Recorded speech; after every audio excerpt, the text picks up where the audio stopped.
Good morning, dear student. Today our topic is chapter number 13, कायांतरण, जो कि page number 93 पर है। सोए हुए बीमार पिता की नींद ना टूट जाए, इसके लिए नन्हा सलेश घर में घुसे चोर से शोर ना करने का आग्रह करता है।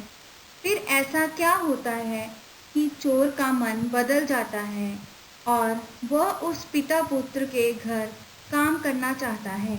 जानिए इस कहानी को पढ़कर। इस कहानी में बच्चों ऐसा बताया गया है कि एक चोर किसी के घर में आता है और उसके बाद वो अपनी बुराई कैसे छोड़ देता है, ये हमें चैप्टर पढ़ने के बाद पता चलेगा। आधी रात का सन्नाटा। नींद में बेसुध पापा के सिरहाने बैठकर उनकी देखभाल करता हुआ 8 वर्षीय श्लेष। उसी समय बरामदे की ओर से एक आवाज़ आई। श्लेष ने उठकर किवाड़ खोला अर्थात दरवाज़ा और चारों ओर नज़रें दौड़ाई। अचानक उसकी नज़र ऊंची कांचदार चार दीवारी पर ठहर गई। वहाँ से कोई मानवाकृति कूदकर आना चाह रही थी। श्लेष ने निखरे हुए चांद की रूपहली चांदनी में साफ साफ देख लिया। उस मानवाकृति के पैरों से टप टप कोई द्रव गिर रहा था। श्लेष ने धीरे से कहा, तुम वहीं रुको, मैं उतरने के लिए स्टूल लेकर आता हूँ। इतनी ऊंचाई से कूदने पर टांग टूट सकती है। वह आकृति चौंक गई। जरूर यह लड़का चालाकी करना चाह रहा है, लेकिन जब तक वह आदमी कुछ निर्णय कर पाता, श्लेष दौड़कर स्टूल ला चुका था। वह आदमी तेजी से नीचे उतरकर लड़के का मुंह दबाकर तत्क्षण मतलब उसी पल सूजी अपनी युक्ति पर अमल करता। लड़के की बात सुनकर ठगा सा रह गया। लड़का अगले ही पल कह रहा था, तुम्हारे पैर जख्मी हो गए हैं, लेकिन तुम दर्द से रोना या करहाना नहीं, नहीं तो मेरे पापा की नींद टूट जाएगी। बड़ी मुश्किल से कई दिनों बाद आज उन्हें नींद आई है। मैं तुम्हारे लिए मरहम पट्टी का सामान लेकर आता हूँ, कहकर श्लेष अंदर चला गया।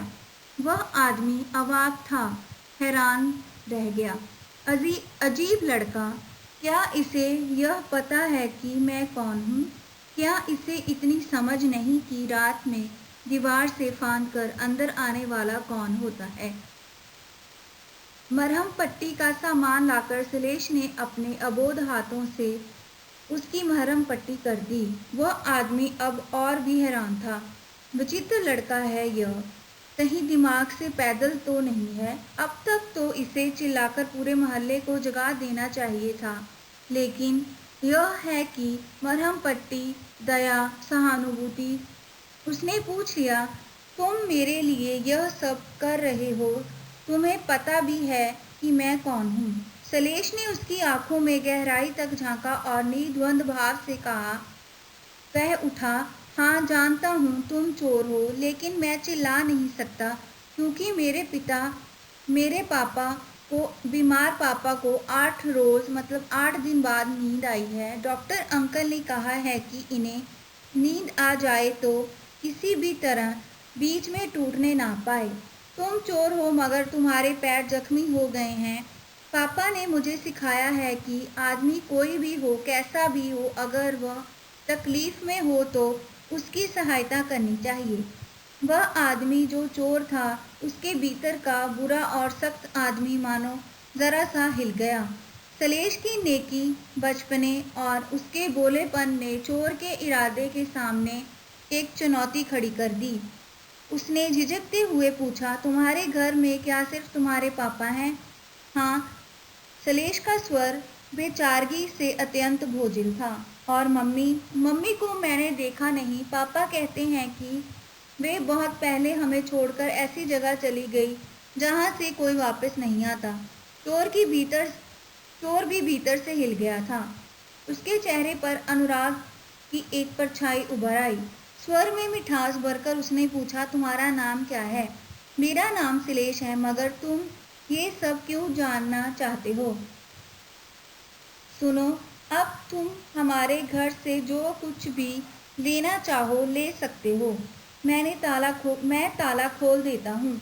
ऊपर से कूदना अच्छा नहीं, दीवार पर कांच के टुकड़े लगे हुए हैं, तुम्हारे पैर फिर घायल हो सकते हैं, सलेश ने आहिस्ता से समझाते हुए कहा। निश्चल वाल वृत्ति से चोर बुरी तरह पराजित होता गया। दया से उसकी आंखें भीग आईं। सलेश उसकी आंखों में आंसू देखते ही अंदर को दौड़ पड़ा। दूसरे ही क्षण जब वह लौटा तो उसके हाथों में एक कैप्सूल, 2-4 स्लाइस ब्रेड और एक गिलास पानी था। उसने कहा, शायद जख्म का दर्द बढ़ गया है, तुम यह खा लो। पापा के दर्द के लिए डॉक्टर अंकल ने दिया है। भूख लगी हो तो ब्रेड खा लो, और तो मेरे घर में कुछ नहीं है नहीं। वास्तव में हमारा नौकर 10 रोज मतलब 10 दिन पहले घर का कुछ सामान लेकर दिन में ही भाग गया। चोर को लगा जैसे उसके अंदर कोई अलाव जल उठा है। समाज के एक घृणित व्यक्ति के साथ ऐसा साधु बर्ताव। उसकी आंखें पुनः छलछला आईं। मासूम सलेश समझ नहीं पा रहा था कि ऐसा क्यों हो रहा है। वह विचलित हो उठा और बहुत पसीज कर खुशामद भरे लहजे से कहने लगा, अंकल, अगर मुझसे कोई गलती हो गई हो तो क्षमा कर दीजिए। मैं बच्चा हूँ ना, मुझे बड़े आदमी से व्यवहार करना नहीं आता। चोर ने अब खुद को रोकने की और सामर्थ्य नहीं थी। उसने सलेश को अपनी गोद में उठाकर गले से लगाकर चूम लिया। बड़े गले से बोला, बेटा, जो व्यवहार तुम्हें आता है वह तो बड़े बड़े ऋषि मुनियों को भी नहीं आता। अब मैं इस घर से नहीं जाऊंगा। तुम्हारे पापा जब जागेंगे तो मैं उनसे एक विनती करूंगा। विस्मय से सलेश बोल उठा, क्या? यही कि आपके घर में एक नौकर चोर बनकर भाग गया था और अब एक चोर आकर नौकर बन जाना चाहता है। सलेश फटी फटी आंखों से उस चोर को देखते हुए सोचने लगा कि पापा के जागने पर वह पूछेगा कि ऐसा क्यों हुआ। बच्चों, इस कहानी के माध्यम से लेखक जय नंदन जी हमें यही समझाते हैं कि हमें समाज में किसी भी व्यक्ति को घृणा की दृष्टि से नहीं देखना चाहिए।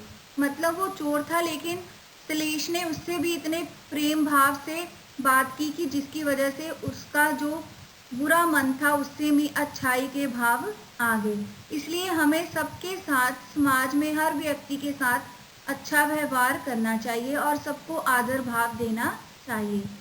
Thank you. Have a nice day.